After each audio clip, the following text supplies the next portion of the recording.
Hi, what's up, party people? It's your boy and girl back with the fucking Side Piece Anime Podcast, your place for anime and manga away from your main squeeze today. Oh my god, we have Jason here. Oh my god, seriously? I'm never on the Sunday episodes. I know, right? Like, what the fuck? Holy shit. We also got Angela here.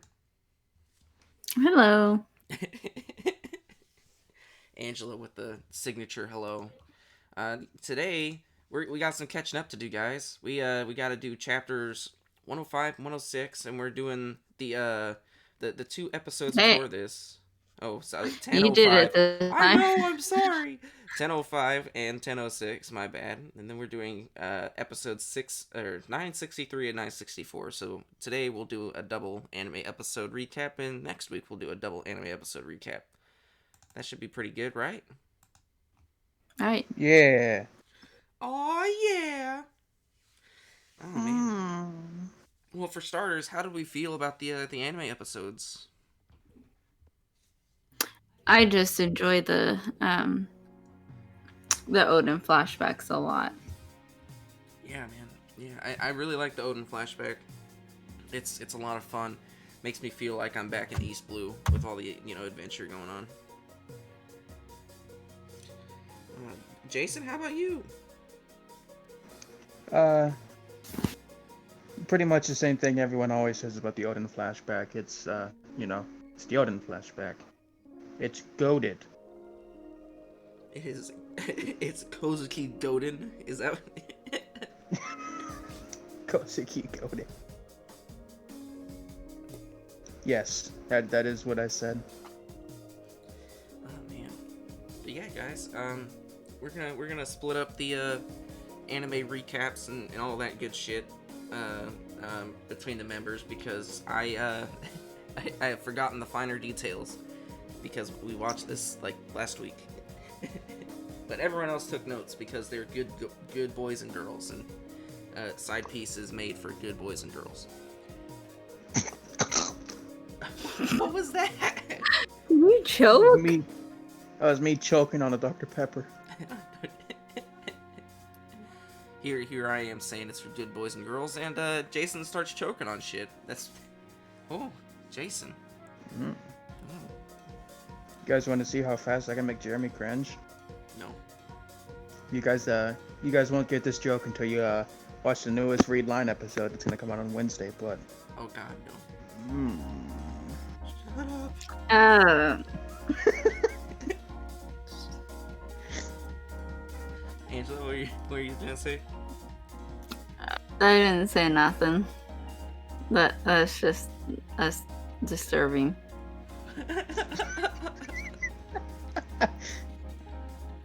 That was the point. Oh yeah, that's the point. Oh yeah. Oh yeah. So let's get into this anime recap, huh? How about that? Yeah, let's go for it. Yeah, I'll start it off because I got something stupid important to say. Are you guys ready for this? You guys ready for this? Oh yeah, Episode Jason. 963. Yeah. Episode 960. Shut up. Episode 963 begins with a Skypiea callback. I'm calling it, bro. I'm calling it. Anel, he's coming back in Wano, bro. They wouldn't do that for no reason. They wouldn't have a callback to Skypiea for no reason. You know how many things they show in the Odin flashback that calls back to various different arcs? All of One Piece is coming back in Wano. All of One Piece. We got Don Krieg, we got Buggy, we got fucking Axan Morgan. I don't know how he's gonna get there. Wano is gonna end up being 1,000 chapters long, and it's just gonna be someone else telling the story of One Piece all over again. Yes, that's Man. Oda makes himself a character. That's how the series is gonna end. Oda's gonna self-insert a character, and it's just some dude telling a story about all the adventures. Oh man. I'm joking. That'd be a terrible ending. Oh dude, the One Piece ends with, so this is a story all about how. The world got turned upside down. There was a kid who was up to no good. Started making trouble in his neighborhood. Now I'd like to take a minute, just sit irate, and I'll tell you how I became the king of these people called pirates. I am white. Alright, so... He ate one little fruit and his auntie freaked out. Oh, Jesus Christ. Okay. Okay, let's go. It doesn't. It does start with a Shandora callback, but that's not the important thing it starts about. It starts with Kanjiro and Orden getting warned about pirates at the Itachi port. A bunch of like random, people show up and they're like, "Hey, there's pirates at Itachi port," and Oden's like, "Pirates," and Kanjiro's like, "Huh? Oh, God, there's pirates," and Oden just immediately I think he jumps off of his castle and goes to the port as fast as he can. And then we cut to the Whitebeard pirates, and they're being friendly dudes. Marco wants to explore the island, but this one blue-haired lady, I forget her name, she's like, "You can't. You're just an apprentice." And then Marco's like, "But Whitebeard said I could go." And I thought that was really adorable that Marco was like like a little kid there. But then, of course, Oden shows up out of nowhere, and Whitebeard senses him before anybody else. And without even saying a word, Oden and Whitebeard just clash their blades together. And the clash is so intense that like all the Whitebeard pirates are being physically pushed back, which I never really understood, and I'm just assuming is some side effect of armament hockey. But yeah. They have a badass duel, and by duel I mean they hit each other's sword like one more time. Oden does a Oden 2 sword style Paradise Waterfall, and Whitebeard blocks this sword, which Oko'd Oshiradoji with his bare hand, like a Chad, like the biggest Chad there ever was. He blocks it with his bare hand.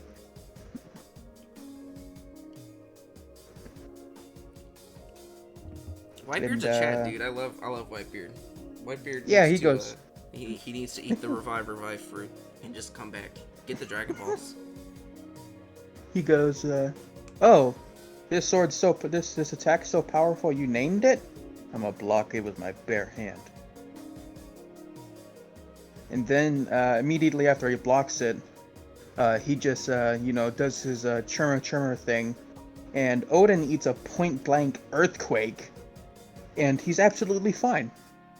He doesn't even care. And I'll hand it over to Angie. Let's see. And kind of like the samurai, they basically tell Whitebeard and the crew that he's a dynamo, and there are consequences to pointing a sword at him, stuff like that.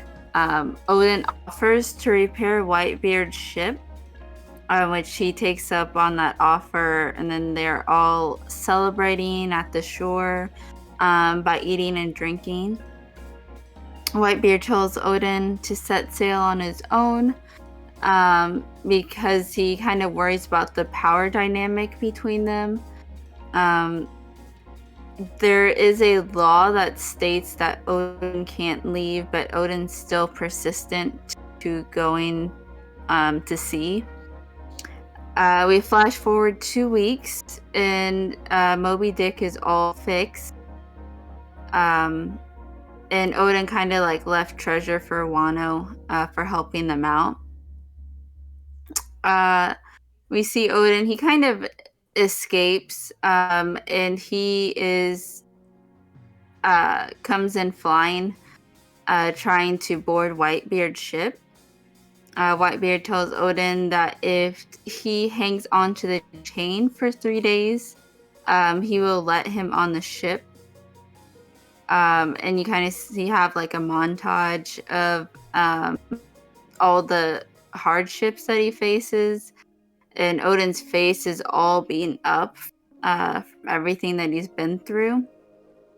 And then for the last hour that he only has an hour left to hold on, and the crew's all cheering him on to keep hold of the chain. It's like they now want him to board. And then we see Toki, who is running away from bandits, and Odin comes in to save her, but he looks like a big monster, and it kind of scares the bandits away. And that's where we end on that that episode. Yeah. And there's just one more thing I want to tack on Jeremy as the One Piece Encyclopedia. The Amatsuki family name is a brand new name in the One Piece, right? We haven't heard it anywhere before. Oh, like Toki's family name? Yeah, Amatsuki Toki. We've heard it briefly. It was named as one of the daimyo families of Wano. Okay. And now we go on to episode 964. Dude, 964 is amazing for one reason. You want to know why? Why? There's no recap. There was no recap at all. The title card is immediately after the OP plays. And I love it. I do too. Jeremy, what's your opinions on it? I love it whenever they do this. It's not the first time they've done it, but I do love it whenever they just like skip the shit and just go straight to it. You know what I mean? Mm-hmm. Because that's like one of the biggest complaints you see about people talking about One Piece is, get some original content. Nobody wants to watch an anime episode with a 2-minute long opening and then a 2-minute long recap. You know, that's like 5 minutes of anime. Okay, but at the same time, One Piece isn't the only one that does that. I remember watching Naruto, and it was way worse. Way worse. I feel like the first 5 minutes was all recap on every episode. But you haven't watched Naruto, I don't think so. I've seen like half of Naruto, and I don't know. I just don't like Naruto. It doesn't vibe with me, you know. So I plan on finishing it eventually, just because it's part of the big three, you know. And you kind of, you know, as a weeb, I feel like I'm obligated to. But I don't know. I haven't finished it yet. But Naruto yeah. is on the topic of Naruto, really quick. I feel like if you just skip all the filler, it's a pretty decent experience. I feel like there's something to offer there, but like you just gotta skip the filler and shit. But that's not it though, because I enjoy filler. Like when I was watching One Piece, I skipped most of it because I wanted to catch up as soon as I could, so I could like talk with you guys about it. But I actually went back and I watched most of the filler because I like just, you know, meaningless, happy adventures. You know? Yeah, but the thing about Naruto filler, it's different than One Piece filler. Just fundamentally different than One Piece filler. Because with One Piece, you know, it's always, you know, character development from the get-go. But with Naruto filler, you know, characters stay stagnant for a while. I think the only person with solid character development throughout the entire series is Naruto. But you know, everyone stays stagnant for a while, so it's just these off-the-wall other stagnant adventures that have nothing to do with the story. And then they like to tie in like canon shit into the filler, so then you're forced to watch filler that doesn't fucking matter except for one person. So it's annoying to say the least. And Naruto has a 41% of filler. which is a lot when you think about it. Yeah, so like Naruto and Naruto Shippuden, half the series episode count just doesn't fucking matter. It just doesn't. And versus One Piece, who has a 10%. Which is I wonder astounding. It's astounding for 1,000 episodes. It's astounding to have 10% of it filler. Right, and for a weekly one, like people who only watch seasonal animes be like, I don't understand why filler exists. How hard is it just to make manga correct content? Like, bro, you're watching seasonal anime. They make episodes for 3 months and then they have 9 months to wait. Yeah, it's yeah. That's a huge contention with Promised Neverland right now too. Is they decided to make most of season 2 a completely filler arc, and Promised Neverland is a seasonal anime. It's so stupid. Yeah.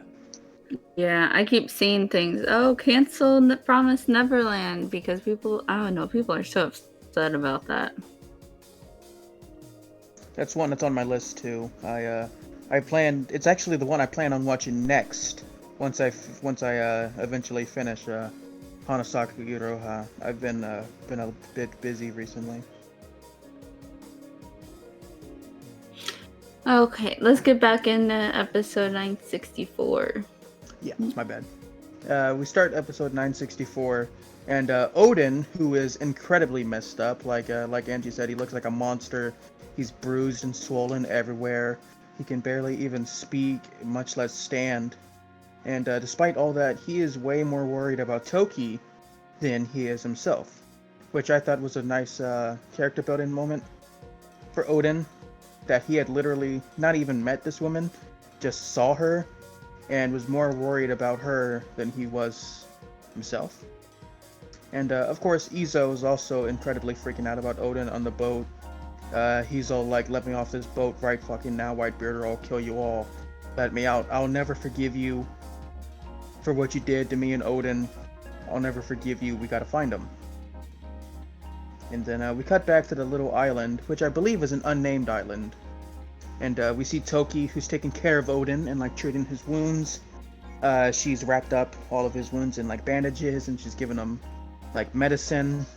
And she even points out that Odin has an incredible recovery time, that what should have taken people like months is taking him just a few hours, which I thought was cool to see that his recovery time became like a canon thing. And when he wakes up, Odin is ecstatic. He doesn't even care that he's not on Whitebeard's ship, because he finally made it to a foreign island, and he is having the best time of his life. And you know, in classic anime fashion, Odin thanks Toki for taking care of him, and Toki's like, "Oh no, please, you shouldn't be thankful. If anything, I should be thankful to you for saving me, ooh woo." And then this was something that caught my eye in the manga, especially because I mean I've already read the manga, so it didn't catch me by surprise in the anime.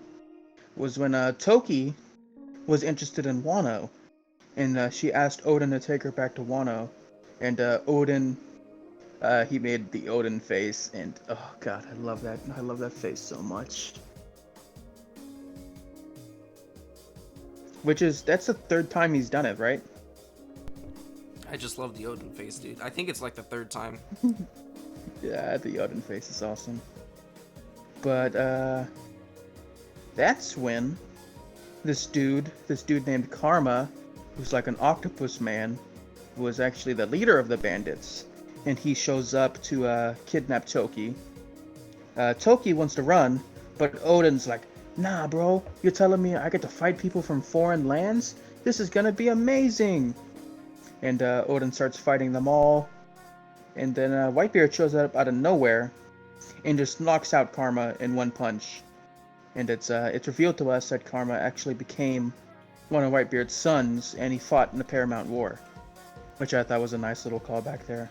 Another thing that people didn't really notice. Well, I mean, I think people did notice, but they just didn't put two and two together.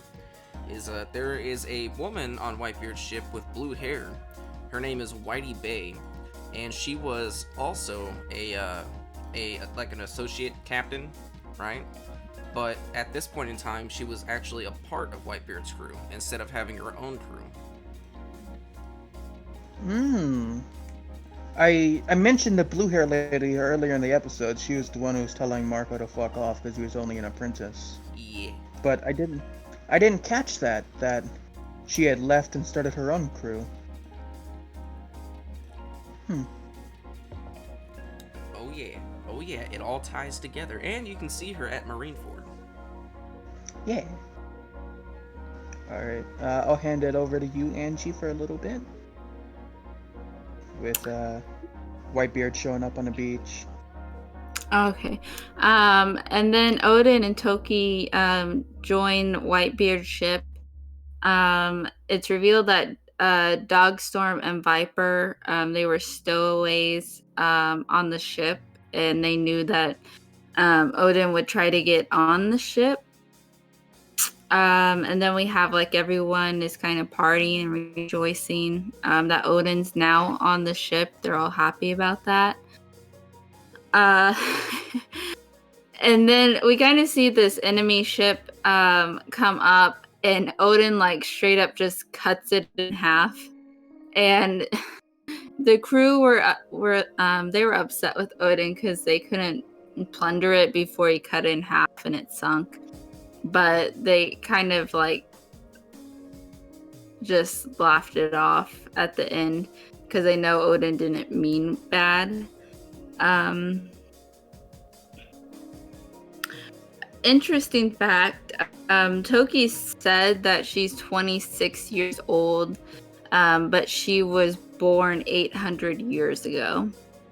And she says her parents were from Wano, and that's why she wants to go to Wano so bad. And kind of like just have a wholesome moment between Oda and Toki where they're just talking, and some of the crew is just kind of watching in the background. I can't remember exactly, but someone tries to go to them, but the crew like tells them, kind of like pulls them back because Oda and Toki are having such a good moment. And then we kind of flash forward, and it says it's like 2 years on the second year of voyage. Momonosuke is born. We cut back to Wano, and we see Odin's father who's getting sick. And he wants Odin to precede him, but since he's not there, he suggests that Orochi be a proxy. Whitebeard suggests that they split up into 5 groups since their crew is so big. We see all these people joining the crew, and among them, it shows, I think Marshall Detect, which is Blackbeard, shows him joining the crew. And then we kind of end it. We see young Buggy and Shanks. They're kind of reading a newspaper about Odin Whitebeard, and Roger takes it from them and he reads it. I don't know exactly what the newspaper said, if you remember, Jason. The newspaper at the very end. Oh yeah, it was announcing Odin's bounty. Odin had gotten a bounty, and that he was a wanted pirate. And then Roger read the newspaper, and he was like, "Oh, there's a wanted pirate from Wano. I want him. I want him on my crew right now." Then that's the episode.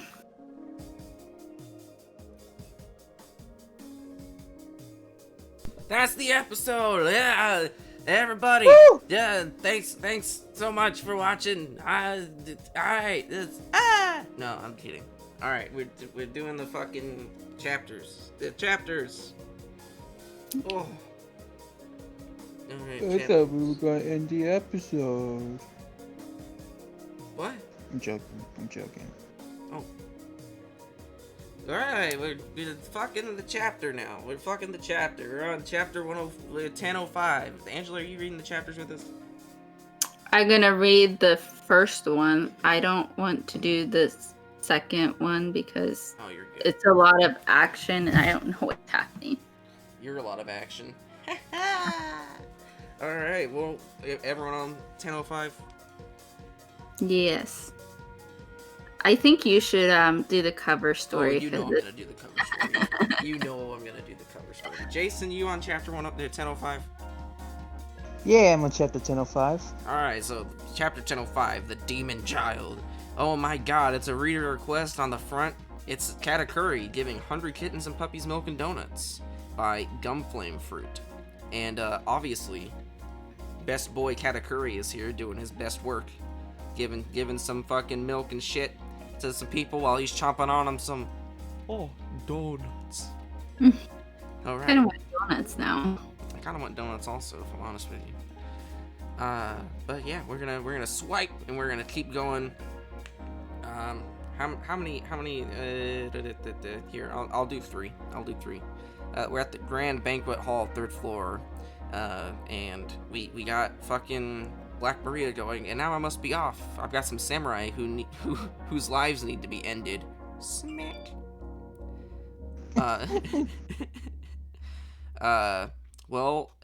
Cayman Lady, are you ready to broadcast his voice across the island? All ready. Now, Blackleg, will you call Nico Robin here for me? I've trapped the entrance with many, many layers of my adhesive threads. Touch them once and you'll never get loose. Same for the floor. Once you step inside and you're stuck. One step inside and you're stuck. And in the back, my girls are waiting with tranquilizer guns. After that, smack. And then she puts fucking on the next page. She puts fucking Brass knuckles. Brass knuckles. I was trying to say iron gloves for some reason.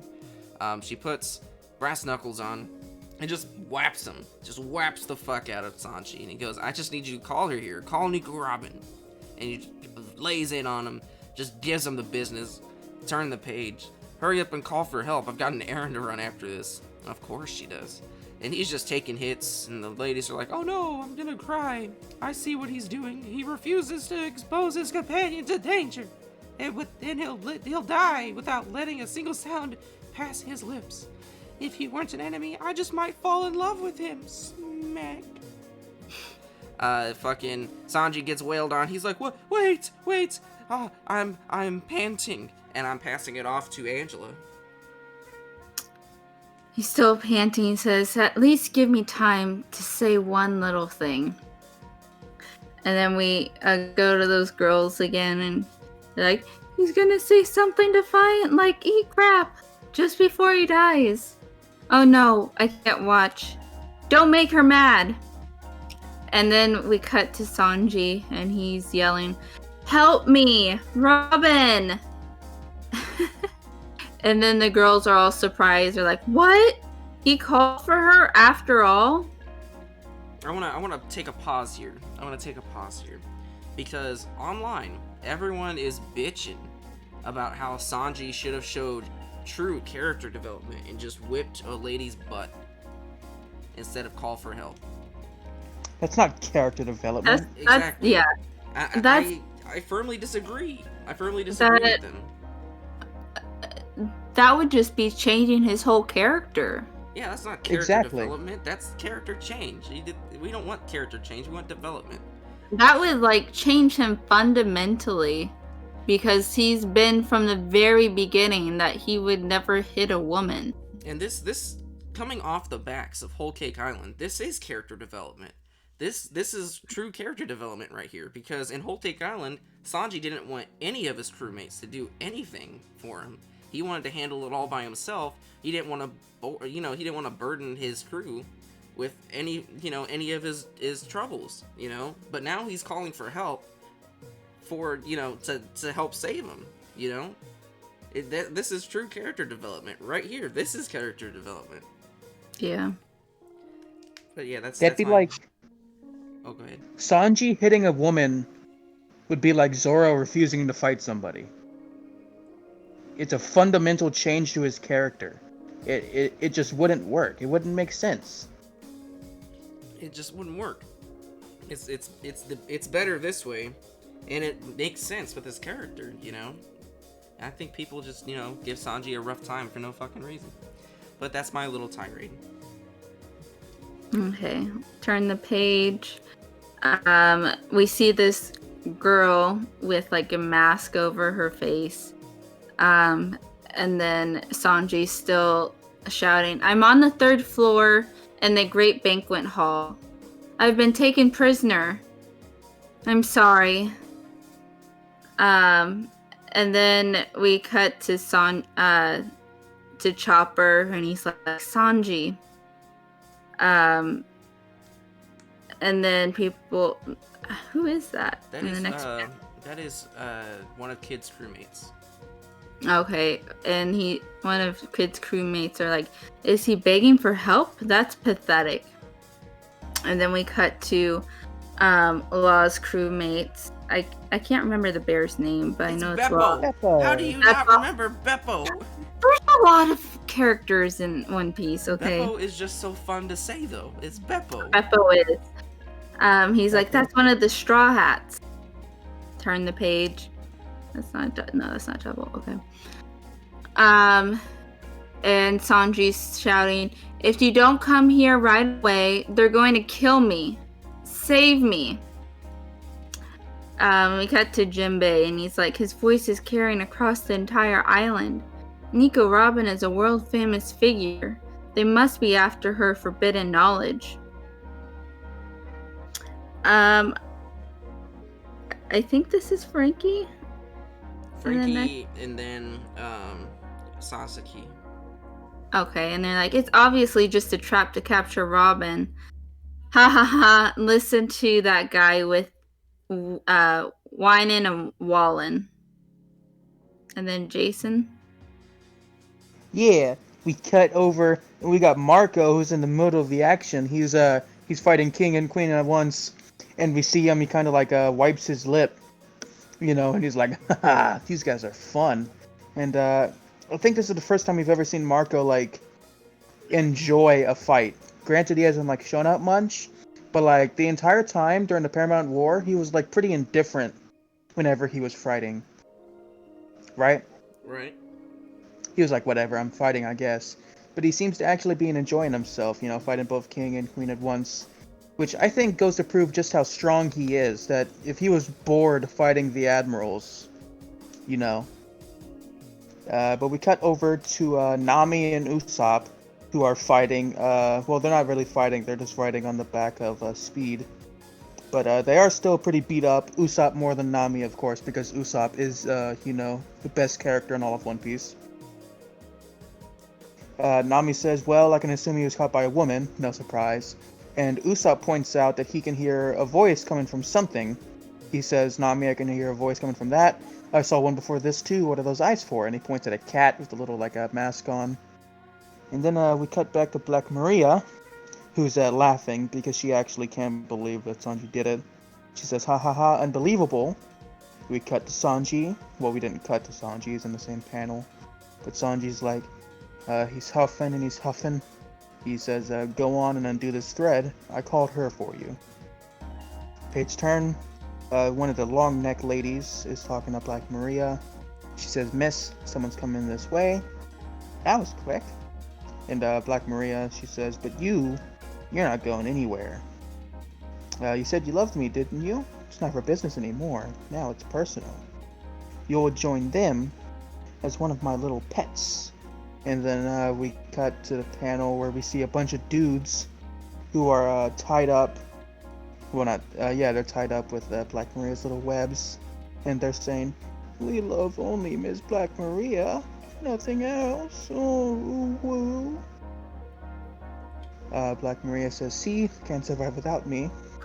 And Sanji, oh my god. He says this with the exact same expression he did when he said, "Help me, Robin." He says, "But I want to love all the ladies."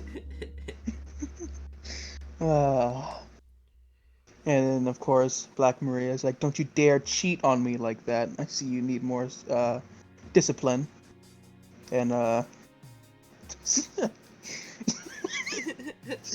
Sachi says, "Wait, no, I wouldn't want to hurt a lady's fist. So my color of armament hockey's gonna go soft." Sanji, you're so awesome. Uh, and then we get Robin showing up on the scene with Gigantesca Mano, Spanku. Angie, it's your turn again. No, it's Just Jeremy's spank. turn. Jeremy. It's Jeremy's turn. again. But you can do all of these panels if you want. Just not the one on the very left. Okay, yeah, we got Spank, and we see a big old arm that's slapping Maria, and Maria's like, "Ah!" And all the ladies are like, "Miss Black Maria!" And then we cut to Maria, who's like, "How did you get inside?"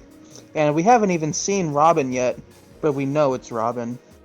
And she says, "I can bloom anywhere. How dare you hit my face? Did you imagine if you lured me inside, I would be that easy to capture?" And there you go. And Sanji is crying. He's Robin! Robin! And Robin goes, "I spent a lot of time working in evil organizations, and when someone does horrible things to my friends, the demon part of me starts to emerge." Turn the page. Brooke on the scene, MVP again. "Begging your pardon, I cut your threads. Whoa! With the icy chill of hell. Yo!" Black Maria, he's frozen and cracked all your spider threads traps. Oh, yo, that worked well. Lady, spooky monsters. You don't get to say that. Brooke is awesome. Sanji picks himself up to his feet. "Thank you, I've gotta hurry and get to Kinemon's group. Huffy huff huff. For some strange reason, I can't see myself winning here." And there, yes, we know. "Stop, Blackleg, I won't let you leave. Is that gonna be your last will?" Oh, it's Robin with the fucking cold shoulder. And she's, "Sanji, ha. Thanks for relying on me for help. I really appreciate that." And there's Sanji. Oop, and he's just sliding away with hearts in his eyes, and he slams into the fucking wall. You're not gonna stop and bring up the Sanji character development again here? What? Mhm. This is Robin saying thanks for relying on me for help. Well, I thought that was a known thing that happened, like, after Annie's lobby. That she likes all that shit. But we're gonna turn the page, and Angela can pick up here. Okay, we're now at the sealed storeroom inside the dome. Momonosuke said, "I heard Sangaro's voice coming from this house." And I believe it's Yamato. She says, "Oh, one of Luffy's companions then." She says, "This belongs to my father's surveillance force, the Marys. It's Cyborg, a mechanical animal." And then Momonosuke, oh no, that's still Yamato. "They wander around the island without a purpose, but they share their eyesight with the human Marys." And Yamato's like, "What?" No, Momonosuke, sorry. Yamato's, "Which means they know we're here." Momonosuke's like, "Voices outside." And then the voices say, "Hey, you sure it's this storeroom? That's in a cursed place. No one goes in there anymore. So it did see us. We're not safe here. What's her name again? Shinobu says, "We should move, Yamato. Where can I take Lord Momonosuke where he won't be seen?" And Yamato says, "Well, who are those people?" They're just random pirates. The new Lord Shogun is in there. Let's burst down the door. Heave ho! And Yamato like opens up her shirt or whatever, and it's like, I'm sorry for this, Momonosuke. Hop inside my clothes. Momonosuke like, huh? And you hear a crack. And they burst out, and Yamato's like, let's go, Shinobu. We have to knock them all out or someone will see us. And they're like, that's not how it works. And they're all screaming, ah. I like how Momonosuke gets put in these situations.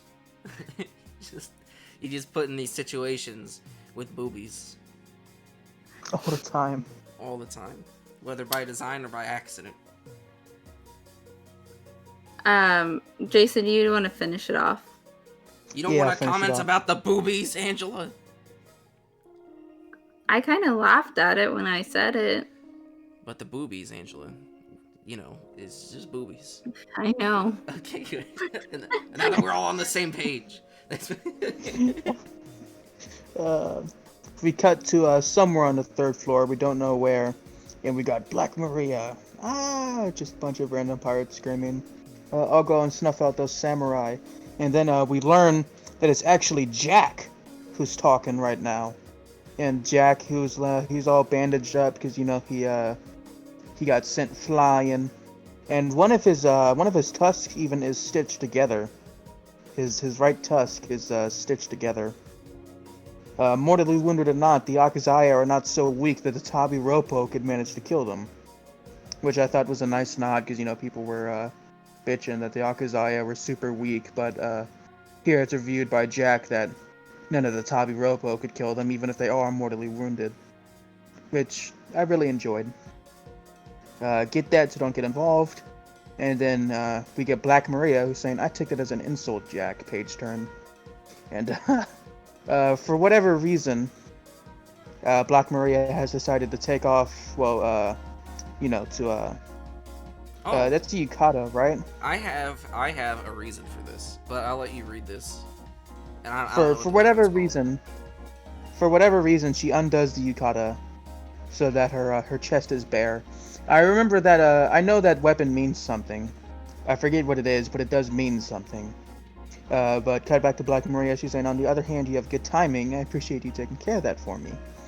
Listen to me, Nico Robin. At the end of this, you're going to belong to Master Kaido.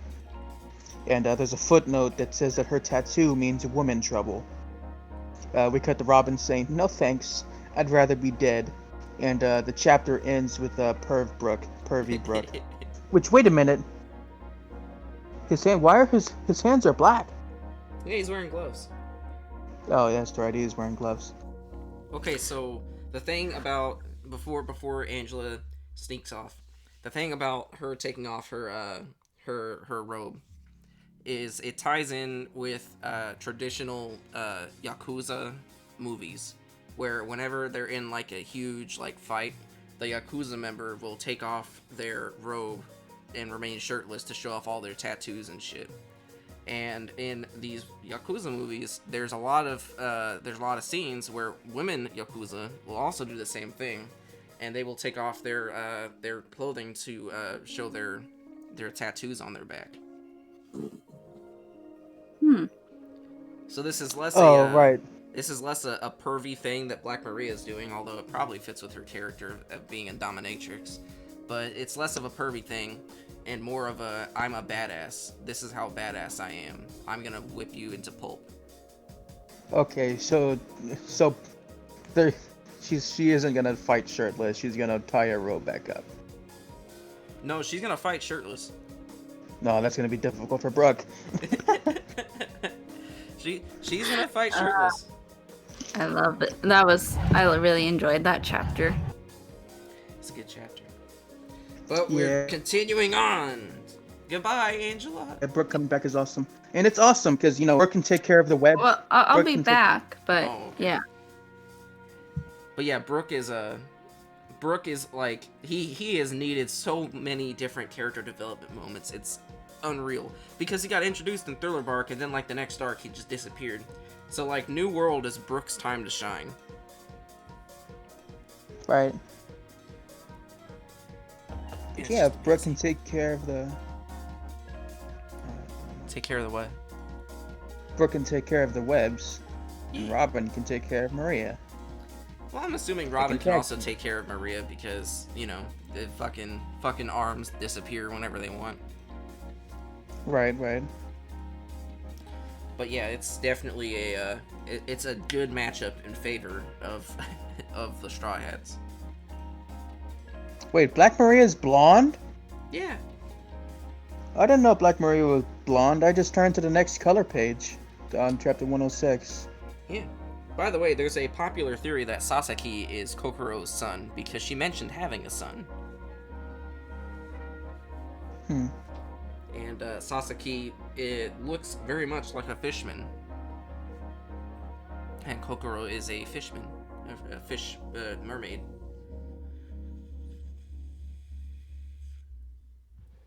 But yeah, this is a really nice colored page, honestly. I like seeing the Toby Roppo and their colors and shit. Yeah, and X Drake is even there. Yeah, X-Drake is there. So are the All-Stars and Kaido.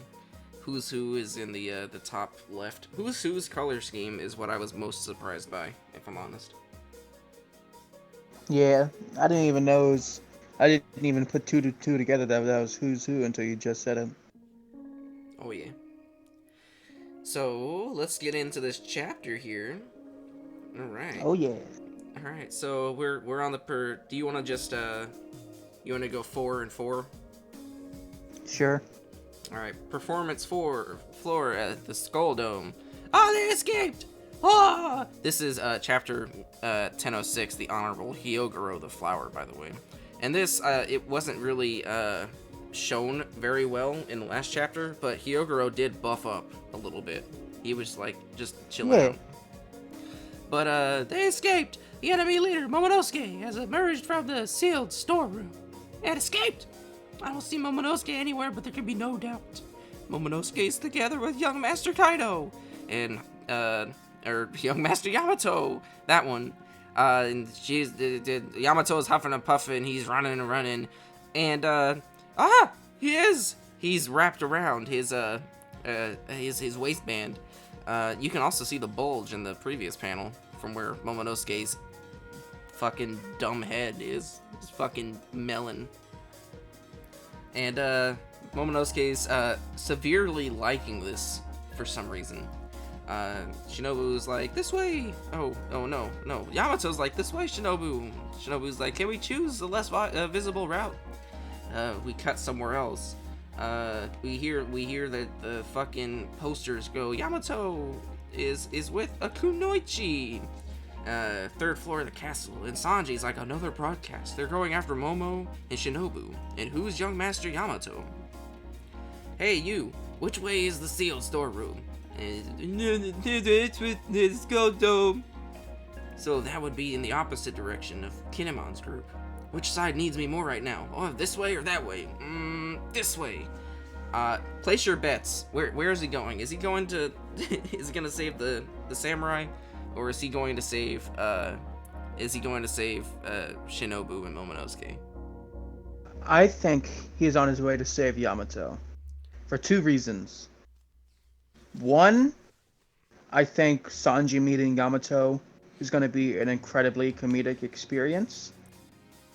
And two, we already know that somebody's already on their way to save the samurai. So I think sending Sanji would be, a bit of a disservice. However, I don't know if this is something you've noticed, but for the most part, everybody is doing things in pairs right now.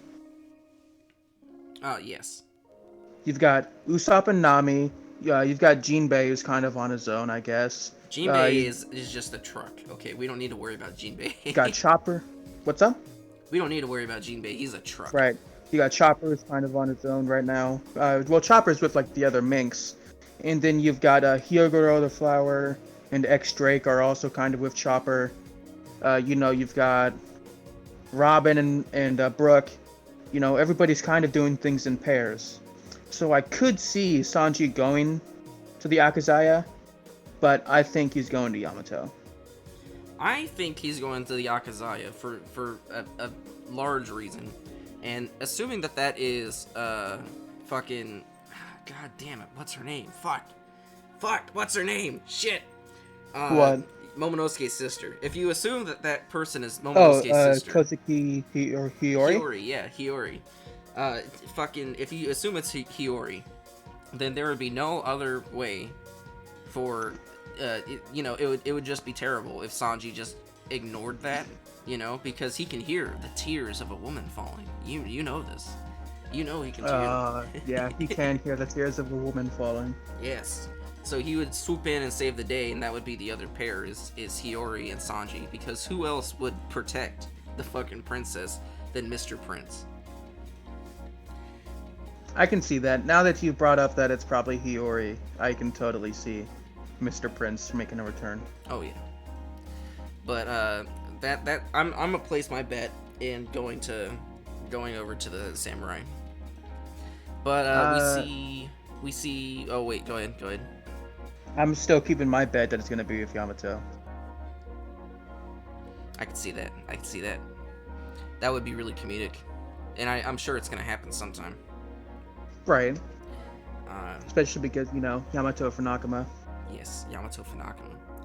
We see Onigashima zoom towards a mountain that's placed like almost in the middle of not Yamato, in Wano.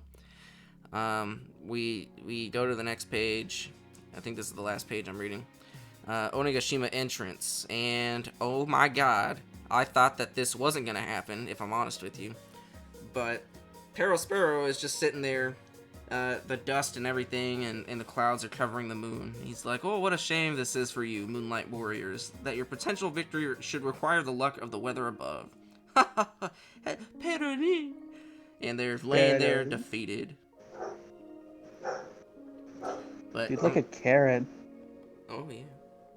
Poor Carrot, dude. Carrot should sacrifice herself like Pedro did. Nah. That's a biased opinion. I don't think that should happen. Nah. But I'm gonna pass it off to you. Yeah, awesome. So we cut to Carrot, who's laying on the ground, and she's whining with pain, and she has a flashback to Pedro saying, "Listen to me, you gotta keep moving onward."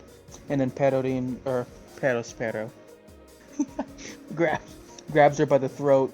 He says, "Vengeance for Pedro? What did you think would happen? That you'd waltz into our home and set up a nice little picnic in the territory of the dreaded Big Mom pirates?" And then, I'm trying to see. Oh, he hits her with his little candy cane weapon and says, "If you didn't want to see your friends die, then you should have stayed in the forest and nibbled at your grass, rabbit. That's racist." Yes. And then he goes, "That's where you belong, Peroni.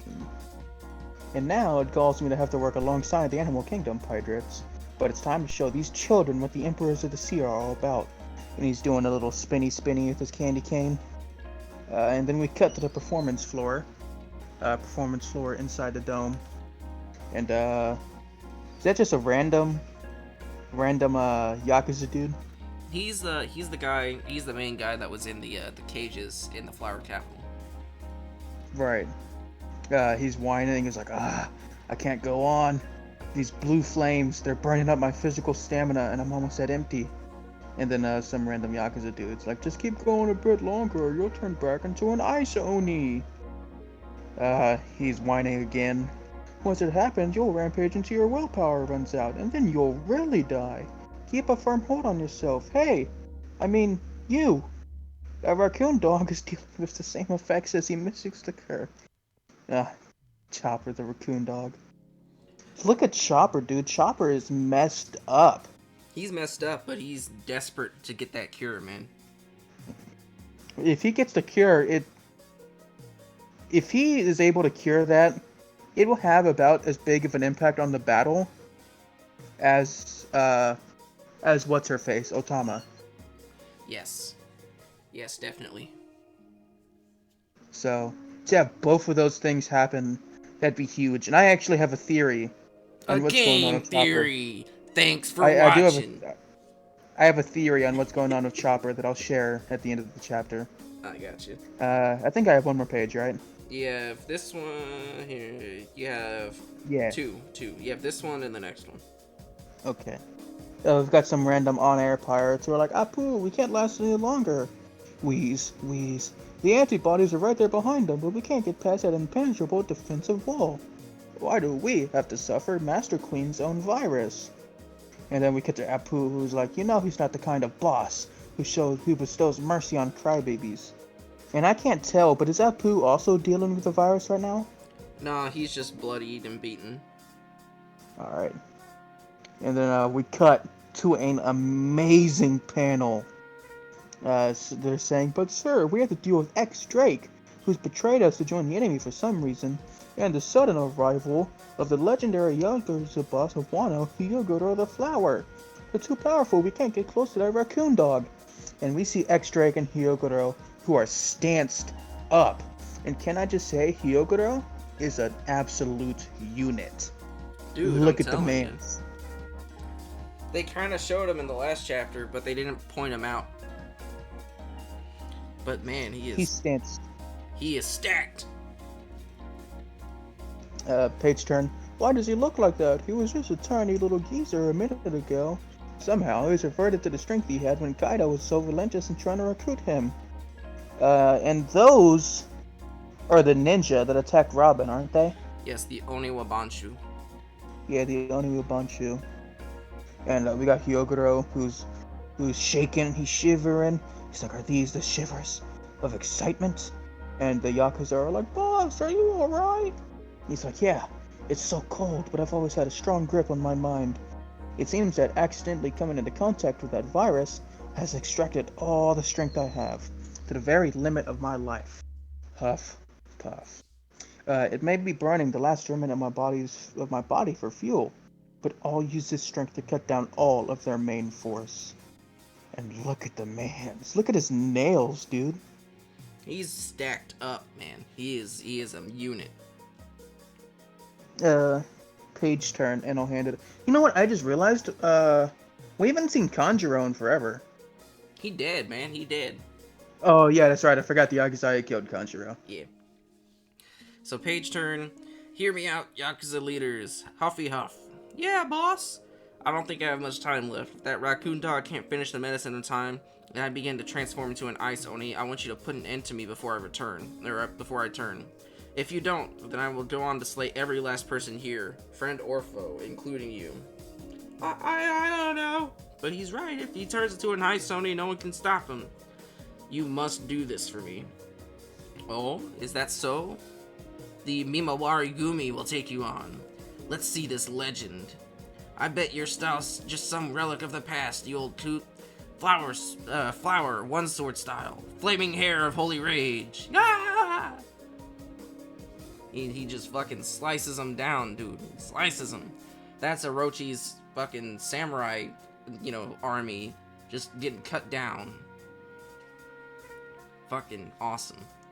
Next page, and Hyogoro's having a flash, or he's thinking to himself, let me tell you, Odin, there are some things that, I think about what would have happened, and if I challenged Kaido with you back at the peak of my strength, but just look at what your followers have done. They've pulled off this raid in your name, and I too have gained a most fascinating apprentice. And while he's thinking this, everyone's just cutting down the enemy.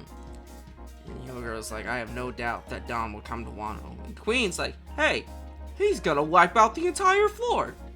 Not so fast, you. And they're like, look out, here comes Master Queen's beam attack.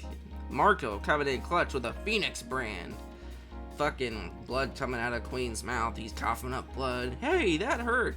What was that, a shockwave? You were supposed to be fighting me, remember? The fucking Marco coming in clutch. Marco. You don't even get to think about those samurai until you finished me off. Ugh. But yeah, then I'll hand it over to you or whatever you wanted to say. I'll finish it off then. I'll finish the chapter. You finish the chapter. We cut to Queen, who does the beam attack at Marco. He says, "Damn it, you just won't go down. Die already!" But Marco dodges it because Marco is a Chad. And then we see King, who comes out of nowhere with a sword, and he slices off Marco's like entire right wing. But of course, it has no effect on Marco himself. His flames just grow back. I believe in that bottom right panel, that's him just letting out a bunch of flames. I think it's directing the flames that were cut off. Right. And we see him kind of doing like a little spirit ball thing, where he puts like his two fingers together and starts waving them around to control the flames. And he directs them all at King, and he shouts "Bluebird," and it hits King directly, and sends him flying backwards. Hello, Shonen Jump, what's going on? Okay, there we go. Page turn. We see King, who's like lying down on the ground.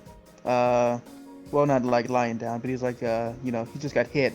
He's, in some rubble. He looks surprised. He looks up and a little bit scared, honestly, too, as we see Marco zoom in towards him with his knee pointed out, and Marco looks pissed. He is. If you look big at him. pissed. And then we look at the next panel, and we see just how fast he was flying at King, and it kind of destroys this entire building. And we see Queen walk in with a gun, a big old gun. He's a stupid cocky bird man. And then we see like a talon come out of nowhere. Queen looks all surprised. We turn the page, and it looks like he kicked Queen into a different building with crane talons. And she's like, "Ah!" Marco's huffing and puffing. He says, "Holding off two guys with over $1 billion at once is pretty rough. Better hurry, raccoon dog."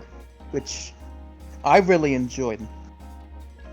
Because this showed to us that Marco isn't fighting these two. He's holding them off. He's not going to be the one to take them both out.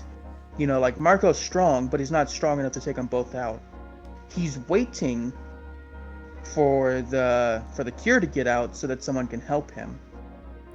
Yeah, man. Who do you think that's gonna be? Oh, dude. You know what my biggest bet is? You want to know what my I biggest think bet it's is? gonna be Chopper. Yeah. I think it's gonna be Chopper. Chopper Monster Point versus Queen. Exactly. Yes, exactly. Chopper Monster Point versus Queen. Oh, dude. Two doctors teaming up.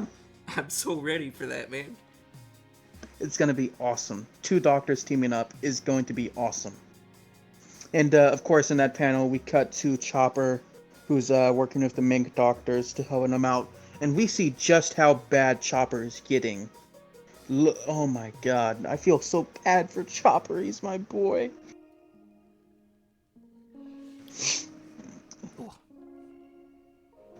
Alright, and then we got Queen, who's pretty pissed, and Queen has like scratches on his face, from the little talons. He's like, "Alright, that's it." King, of course, says nothing, because King is never allowed to talk. School characters can't talk. And then, however, we cut to Pero, who notices the fight. He's like, "Oh, who should I spot over there but Marco? He looks rather exhausted to me, Perori."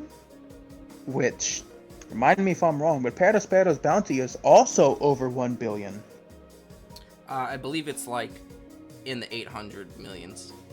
Oh, yeah, whatever. But it's up there. It is up there. So, starting to look bad for Marco, which we think Marco is going to end up fighting Queen, and that Chopper Monster Point is going to end up fighting Queen. Who do you think is going to take down Pero?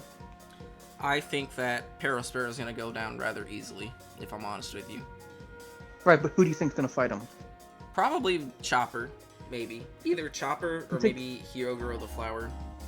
Maybe the Samurai. Do you think Hyogoro the Flower? Or X-Drake. But here's the thing. I think the entire point of this chapter with not the entire point of the chapter, but like Marco's fight, it showed him going super far away from the square where Chopper was. It showed King into a different building, and then going all the way over there, and then shooting Queen to an even different farther away building. I don't think anybody who's at the square, like Chopper or X Drake, would be going to fight Perospero. You want to know my thought? What's that? I think Carrot and Wanda are going to get a second chance to fight Perospero in their Sulong form.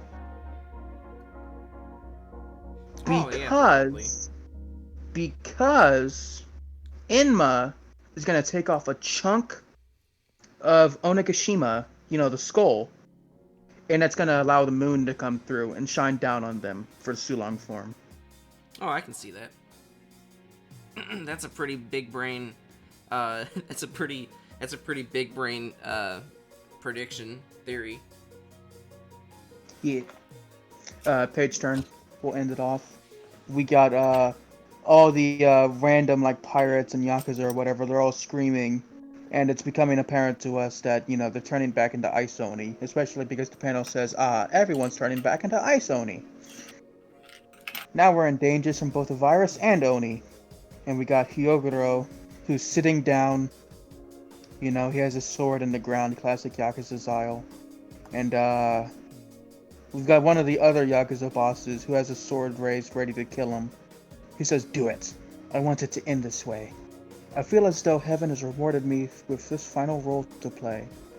Any longer, I will only put your lives in danger." And we got the Yakuza boss who's crying as he's about to kill him. I leave the rest in your hands. Here ends the life of Hyogoro the Flower with no regrets.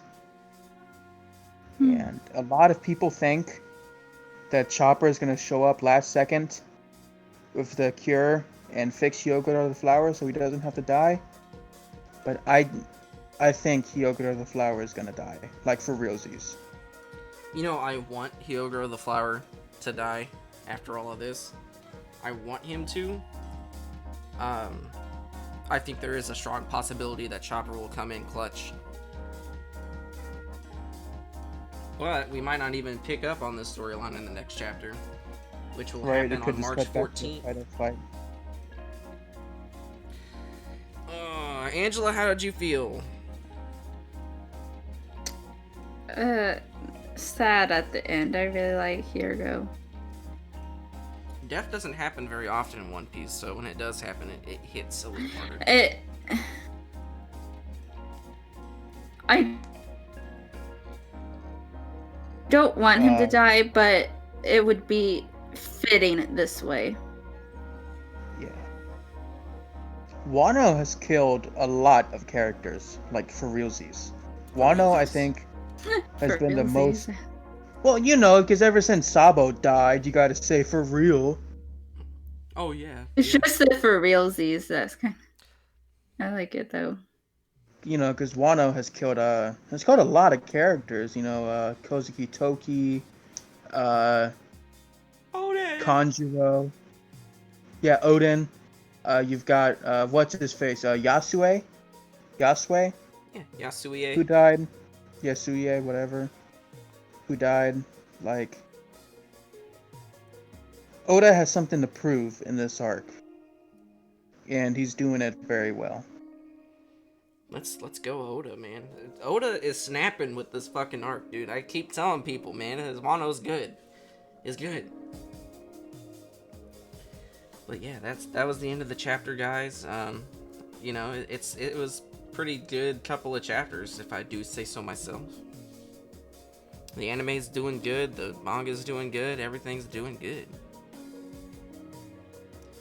But with that all said and done, let's just sound this off, man. Jason, where can we find you? You can find me at Twitter at SSMGenGuy, or you can find us on Twitter at SidePieceAnime. Angela, how about you? Where can we find you? Twitter at Angie_Marie977. You can find me on the aforementioned Side Piece Twitter. You can also find me on my personal Twitter, which is at Side of Aether. You can also find us on Discord. Our Discord link is in the corner of the video. If you're not watching this on YouTube, you can see it in the description below. You can also find us on Facebook and Instagram. That is also in the description below. You can also send your questions, comments, and concerns to any of those places, or you can send it to our email, which is sidepieceanimepodcast@gmail.com. And with all that said and done, so about Hyogoro's penis. Oh, wait. Before we even end this, do you think that the ice oni thing affects the male genitalia?